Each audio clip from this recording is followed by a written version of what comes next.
special and place with such deep origin in the heart of our nation. But unfortunately, I had some personal reasons that I couldn't, for which I couldn't be there.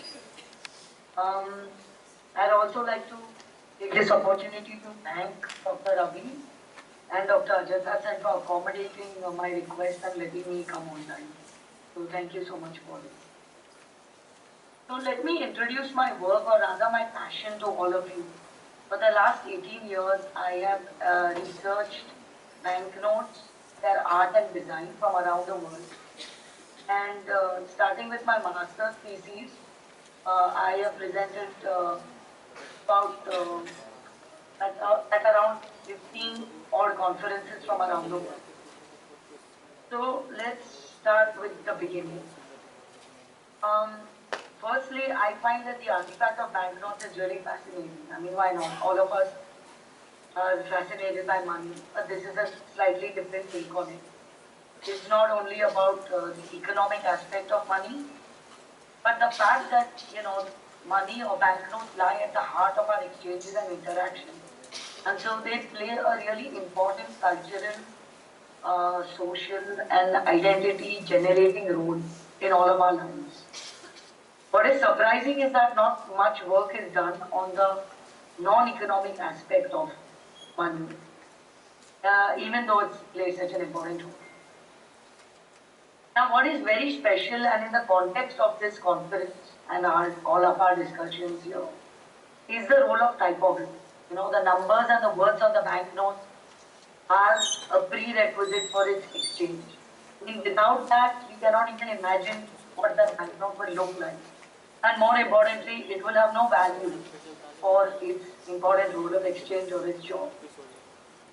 Now, yes, the basic information is important, and I will present you as we go further in my presentation. But when I looked at typography on banknotes, I was really amazed and surprised and shocked at the various usages of it on banknotes, which again will be revealed to all of you on the presentation. And I'm also surprised that not much work is done on banknote imagery or typography or any of that in academia, and that's quite surprising. But anyway, this paper, I am hoping, will be a humble effort and attempt to start this process and to present typography in its various contexts and applications on our everyday banknotes that we use. So let's start with the beginning, as in the origin of the modern banknote. Well, thanks to movable type and the printing press designed and kind of created or conceptualized and innovated by Gutenberg, which was in the 12th century. The modern banknote arrived about 500 years later in the late 17th century, was printed in Sweden. But this banknote from Iceland, pays homage to the movable type, as you can see. Again, beautifully showcased on the banknote. Now let us understand what the banknote is. It is inspired by the tradition of a promissory note. And the banknote as a form of money was the first form with negligible intrinsic value. Now what that means is that the basic banknote is just a piece of paper with some ink printed on it. Now prior to this, money was commodity money, it was metallic money. So commodity money like say rice and salt, metallic money say silver, gold. And then of course even our coins have some intrinsic value, which means that if you melt away the substance or you exchange it, there is some value to it. The banknote is otherwise. It is just a piece of paper with stuff printed on it. Now what is most fascinating here is the typography. That without that, like I mentioned earlier, this piece of paper will not have any value, and it will not have any value of exchange. Now if you look at the Indian banknotes, there is a whole series of different sizes, and so each of the size carries a different denomination and is easily identifiable. Only the difference in size doesn't determine the value of the note. It is the printed denomination that really determines. In the United States series, they are all the same size. So it's only the printed word that actually defines each note to be different. And that is the importance, the essence and the soul of typography and its use on the bank. Now, though it plays a very essential role, there is also many other complex and mysteriously camouflaged effects and roles that it plays, which I would like to share with you. Um, so I actually own my own private collection of banknotes because I can't be doing research on them unless I actually hold the artifact in my hand. And I studied over 2,000 banknotes and kind of, followed the qualitative content analysis by looking at each word, letter, anything that was kind of typed on the banknote. And I classified this under various categories. Now, there were 5 broad categories, and let me go straight into it. The first aspect was typography as information. That is, of course, the heart of it. Now, if you look at the left side is a banknote which I own from 1949, but one of its first series was prepared in the same design in 1923. And when you look on the right, it's a plastic or a polymer banknote, one of the latest series, which is almost 100 years later from the first. If you notice the issuing authority, the promise to pay, the way the denomination is moving still very similarly, and the template still even after 100 years continues on, or is what defines the. So the importance of typography, of course, but the idea of putting forth that information in a certain format or template still continues across 100 years. Now, if you look at other artifacts, in 100 years, how much of our life has changed? How much of our own life has changed? How much of products or services or items that we use have changed? But it's surprising to see how the banknote has continued in a similar template with typography in the name. The second classification that I thought was important was typography as calligraphy. So not only is the information important, but the format, the style in which it is written, and a lot of it is famous. Like you can see on the right side, this is calligraphy text, and there is changes from the banknote in Bulgaria. Whereas on the left, you can see the word Central Bank of Egypt, not just written in a simple typeface, but in a calligraphic style, like the Arabic style, but written in using the English or the Roman. So the articles, I mean, if you see these artworks, you see the way type is used. Not only is information, but at this point is also kind of is a reflection of the historical or the literary treasures used as calligraphic selections on the magazine. Let's try, yeah. Yes. Okay, sir. Is this better?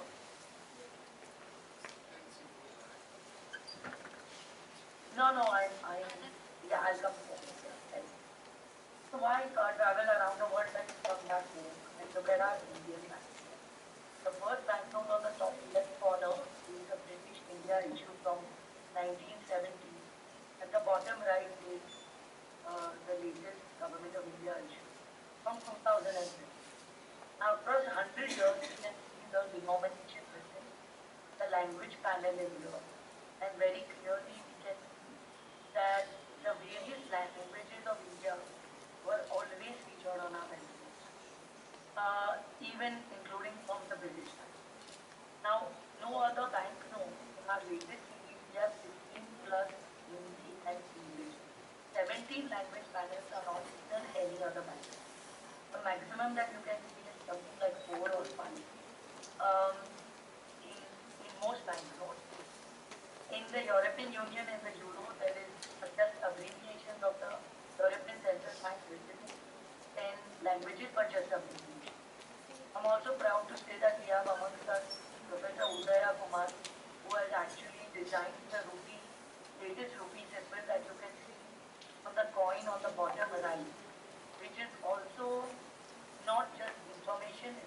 design and it's got a symbolic and an identity aesthetics involved in it.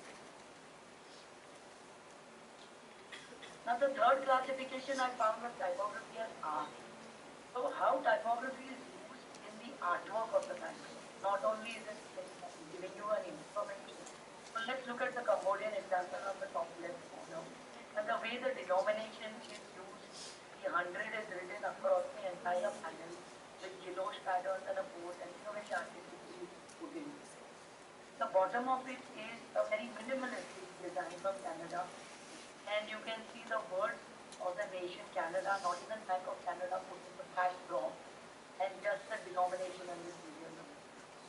On the right is a note from Brazil, which has got a really good mix of the different aspects of the aesthetics or the art of the typography across the map with information, with art, with reflective mirror images as well as in reverse. So a really nice use of the artistic element. Now, of course, when you talk about banknotes or any form of money, there is always a counterfeiters that are constantly at the heels of banknote design. And so you can look at from the German note in 1923 to the latest European issue in 2019. The different ways that typography is used in the denomination of design. It's not only a question of art, but also a question of security. The latest European note has typography as part of, the euro symbol in calligraphic style as well as an art on a metallic foil as well as in the security thread and micro lettering all over. So you can see the usage of 100 denomination not only purely as a 100 but as even integrated into the security. And of course, then coming down to my last classification, which was then typography as design, as form and function. In the case of the banknote, as art and information, of course, and as security.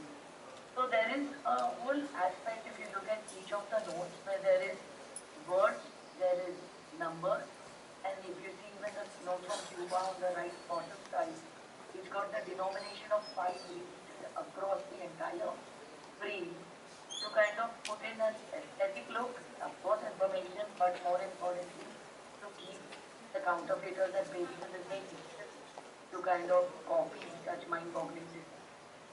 Even on the top, the 10 new pens, which is the British Armed Force issue, you can see the way the numbers are used, the way the strings are used, and the way it's kind of laid out across the entire banknote canvas.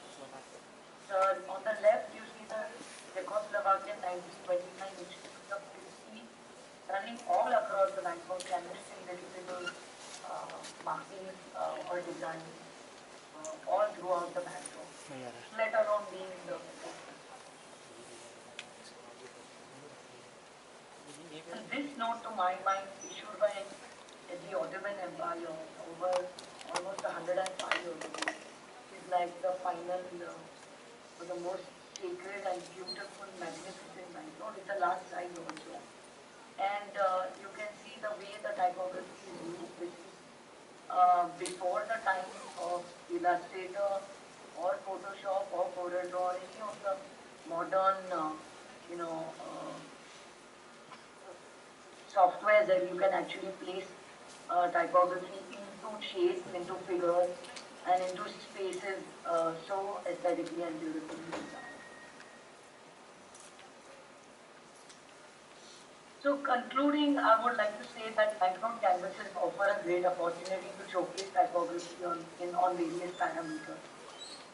So the modern banknote is just 350 years old. It was much younger than the earlier instances of writing or printing.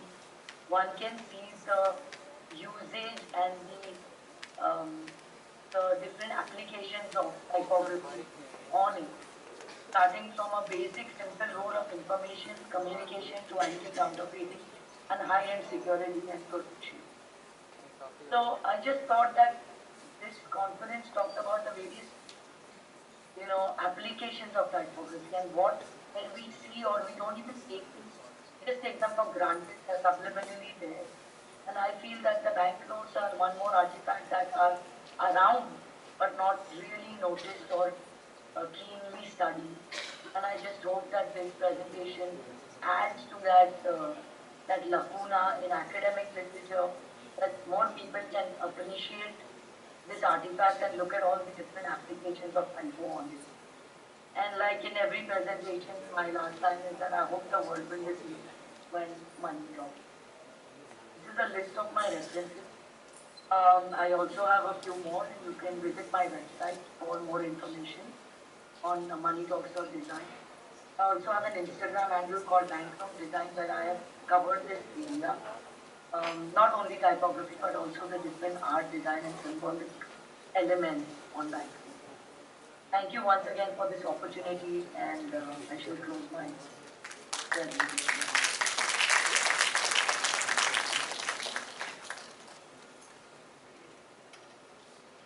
Yeah, thank you.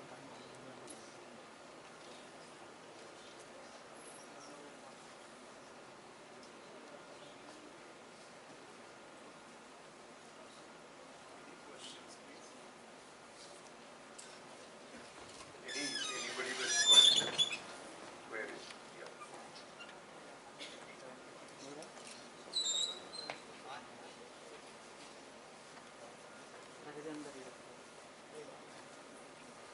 I'll repeat the question. Yes. Uh, so while the currency notes are physically there and the typography art and everything on it, but have you come across any examples where digital currency has also adopted some of the principles and ideas and art or typography of it in some way?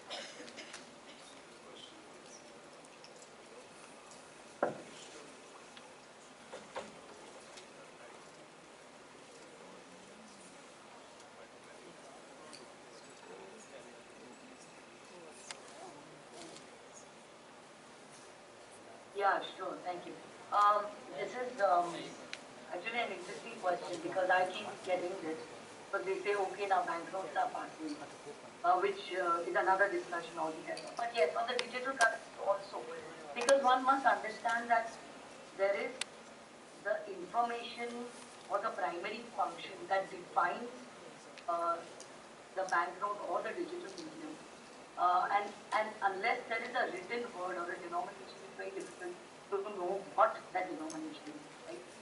But the artistic elements on the digital interface are still not as prevalent. Of course, the interface is new. But I think over time they will be, at this point it's purely functional, more information rather than art or design.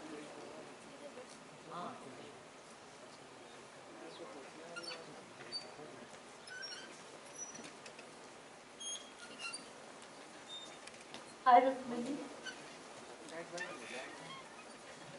So, I wanted to make a point, more than a question, but it could also be a question, which is, because the theme is the sacred, and money itself is considered sacred in our culture, right? So, I'd like to bring the parallel of the question that was asked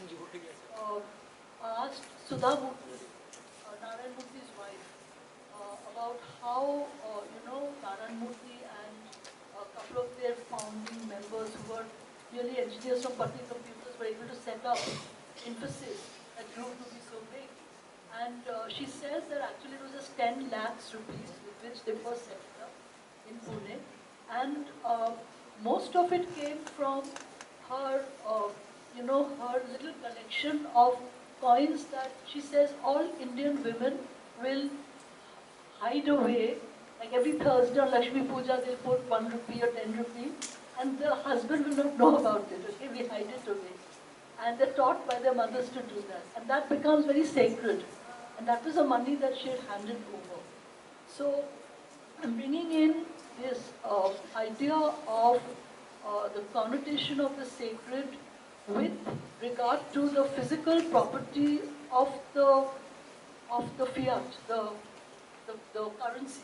So I'm saying that if it were a gold coin or a metal coin, you can see the intrinsic value, so you drop it, you take it and you touch it on your forehead and say, I shouldn't have dropped it.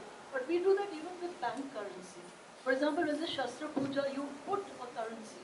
When at a baby's Annaprashan, we give a note in a hand and we give her a pen, we do all the different aspects which we consider sacred for the child to be able to imbibe as she grows. So do you think that this sacredness that we attribute to coinage or bank currency exists in other cultures, especially in Western cultures, which is where we actually got our bank currency, in some sense. Of course, the Ottoman Empire, all that too. But the sacredness part, can you please address? I got most of it. Yeah.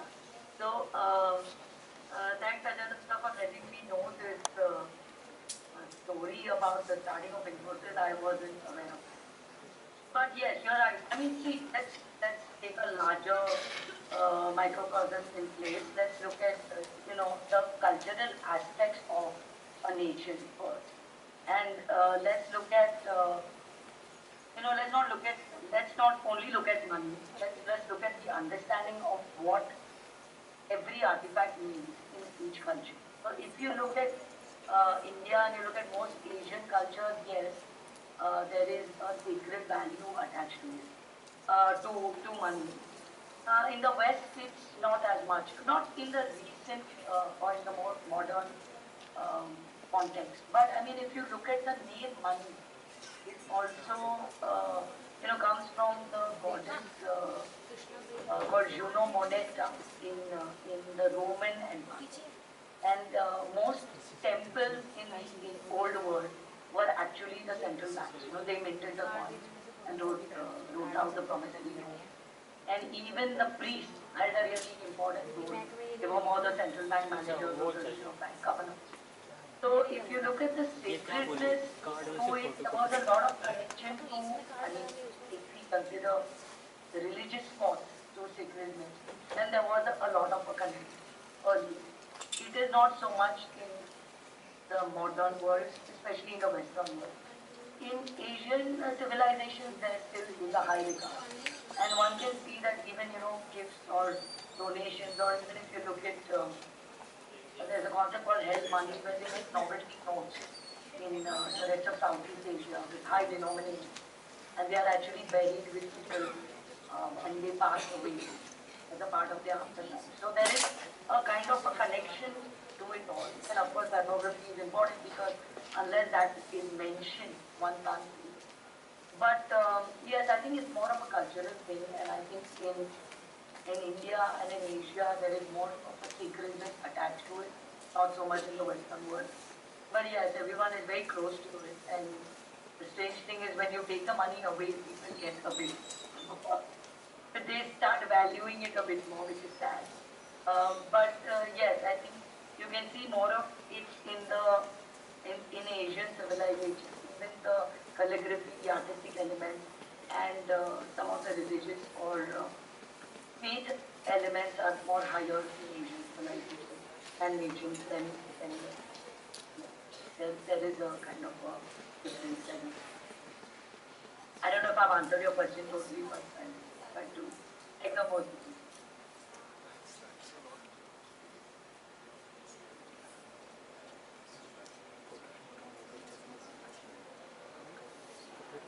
Yeah, thank you.